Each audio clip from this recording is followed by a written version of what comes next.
ಧನ್ಯವಾದಗಳನ್ನ ಅರ್ಪಿಸ್ತೀನಿ. ನನಗೆ 4 ತಿಂಗಳ ಹಿಂದೆ GB ಸಿಂಡ್ರೋಮ್ ಅಂತ ಆಗಿತ್ತು. ಅದು ಸಫರ್ ಆಗಿ ನಾನು 1 ವಾರ BGS ಹಾಸ್ಪಿಟ್ಲಲ್ಲಿ ಅಡ್ಮಿಟ್ ಆಗಿದೆ.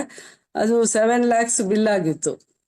ಆವಾಗ ನನಗೆ ತುಂಬಾ ನಿದ್ದೆ ಬರ್ತಾ ಇರಲಿಲ್ಲ. 2 months ನಾನು ಒಂದು ಚೂರು ಕಣ್ಣು ಮುಚ್ಚಿರ್ಲಿಲ್ಲ, ನಿದ್ದೆ ಮಾಡಿರ್ಲಿಲ್ಲ, ಫುಲ್ ಬಾಡಿ ಮೂವ್ಮೆಂಟ್ ಇರ್ಲಿಲ್ಲ ನನಗೆ. ಒಂದು ಫುಲ್ ಒಂದು ಪೇಪರ್, ಒಂದು ಪೆನ್ ಸಹ ಮುಟ್ಲಿಕ್ಕೆ ಆಗ್ತಿರ್ಲಿಲ್ಲ. ನನ್ನ ವರ್ಕ್ ಏನು ನಾನು ಮಾಡ್ಕೊಳಕ್ಕೆ ಕೆಲಸ ಏನೂ ಆಗ್ತಾ ಇರ್ಲಿಲ್ಲ. ಫುಲ್ ನರ್ವಸ್ ಎಲ್ಲ, ಬಾಡಿಲೆಲ್ಲ ನರ್ವಸ್ ಎಲ್ಲ ಡ್ಯಾಮೇಜ್ ಆಗಿತ್ತು. ಹಾಗಾಗಿ ನನಗೆ ಸೆನ್ಸೇಷನ್ ಇರಲಿಲ್ಲ, ಏನು ಬಾಡಿ ಫುಲ್ ಸೆನ್ಸೇಷನ್ ಇರಲಿಲ್ಲ. ಫುಲ್ ಒಂದು ಡೆಡ್ ಬಾಡಿ ಆ ಥರ ಮಲಗಿದ್ದೆ ನಾನು ಬೆಡ್ ಮೇಲೆ.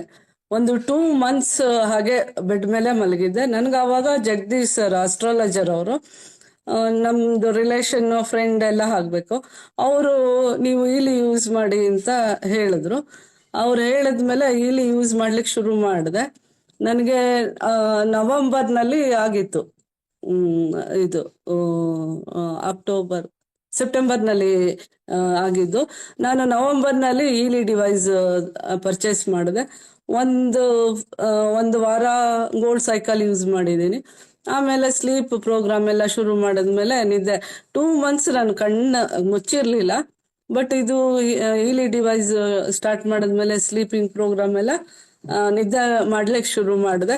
ಆಮೇಲೆ ಬ್ಲೂ ಆ್ಯಪ್ ಅಲ್ಲಿ ಆಲ್ ಈಲಿ ಪ್ರೋಗ್ರಾಮ್ ಎಲ್ಲ ಯೂಸ್ ಮಾಡಿದ್ಮೇಲೆ ನರ್ಸ್ದು ಎಲ್ಲ, ನರ್ಸ್ ಹಾರ್ಮೋನಿ ಎಲ್ಲ ಶುರು ಮಾಡಿದ್ಮೇಲೆ ನನಗೆಲ್ಲ ಅದು ಈಲಿ ಯೂಸ್ ಮಾಡಿದ್ಮೇಲೆ ಎಲ್ಲ ನನಗೆ ಫಿಸಿಯೋಥೆರಪಿ ಹೇಳಿದ್ರು. 2 months ಫಿಸಿಯೋಥೆರಪಿ ತಗೊಳ್ತಾ ಇದ್ದೆ. ಆಮೇಲೆ ಇದು ಈಲಿ ಯೂಸ್ ಮಾಡಿದ್ಮೇಲೆ ಫಿಸಿಯೋಥೆರಪಿ ಎಲ್ಲ ಸ್ಟಾಪ್ ಮಾಡಿ, ಒಂದು ಬಾಡಿ ಮೂವ್ಮೆಂಟೇ ಇರಲಿಲ್ಲ ಅಂಥವಳು ವೀಲ್ ಚೇರು, ವಾಕರು ಯೂಸ್ ಮಾಡ್ತಾ ಇದ್ದೆ. ಆಮೇಲೆ ಇದು ಈಲಿ ಯೂಸ್ ಶುರು ಮಾಡಿದಾಗಿಂದ ಒಂದೊಂದೆಲ್ಲ ಅದು ಬಿಟ್ಟು ನನ್ನ ಕಾಲ ಮೇಲೆ ನಾನೇ ನಡೆದು ನನ್ನ ಕೆಲಸ ಎಲ್ಲ ಫುಲ್ಲು 2 months ಫುಲ್ಲು ಮನೆಯವ್ರ ಮೇಲೆ ಡಿಪೆಂಡ್ ಆಗಿದ್ದೆ. ಆಮೇಲೆ ಎಲ್ಲ ಕೆಲಸ ನಾನೇ ಮಾಡ್ಕೊಳ್ಳಿಕ್ ಶುರು ಮಾಡಿದೆ. ಈಗೆಲ್ಲ ಮನೆ ಕೆಲಸ, ಅಡಿಗೆ ಕೆಲಸ ಎಲ್ಲ ನಾನೇ ಮಾಡ್ತಾ ಇದ್ದೀನಿ. ಥ್ಯಾಂಕ್ಸ್ ಜಗದೀಶ್ ಸರ್ಗೆ ಹಾಗೂ ರಾಜೇಂದ್ರ ಸರ್ಗೆ. ಇದ್ರ ಬಗ್ಗೆ ನನಗೆಲ್ಲ ಮಾಹಿತಿ ಕೊಟ್ಟ ಎಲ್ರಿಗೂ ಧನ್ಯವಾದಗಳು. ತುಂಬಾ thanks sir.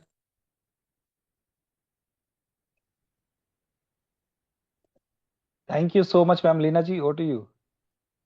If somebody can, Ashwini, can you? I can translate, but I was experiencing earthquake. Ashwini can I was translate. literally experiencing earthquake, and I could not listen to the first part. So sorry. Over to you, Ashwini. Can you please translate?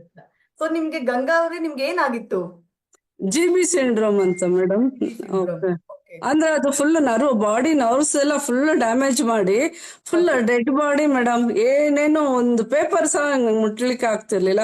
ಮತ್ತೆ food pipe ಹಾಕಿದ್ರು, ಏನು ಹೋಗ್ತಾ ಇರ್ಲಿಲ್ಲ, ಊಟ ತಿಂಡಿ ಏನು ಇರ್ಲಿಲ್ಲ. Full ಒಂದು 80 years ತರ. ನಂಗೀಗ 56 years.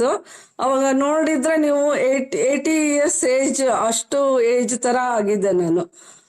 2 months ಊಟನೇ ಇರ್ಲಿಲ್ಲ, ಎಲ್ಲ ಫುಡ್ ಪೈಪ್ನಲ್ಲೇ ಊಟ ಆಗ್ತಾ ಇದ್ರು. ಮಾತಾಡ್ಲಿಕ್ಕೂ ಆಗ್ತಾ ಇರ್ಲಿಲ್ಲ ನನಗೆ ಅವಾಗ.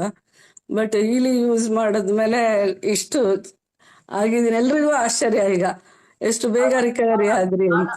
ಬಹಳ ಒಳ್ಳೇದಾಯ್ತು, ಬಹಳ ಒಳ್ಳೇದಾಯ್ತು ನಿಮ್ಗೆ. ಬಟ್ ನಂಗೆ ಫಸ್ಟ್ ತಗೊಳ್ಲಿಕ್ಕೆ ಮೇಡಮ್ ಕಾಸ್ಟ್ಲಿ ಅನಿಸ್ತು. ಆಯ್ತು.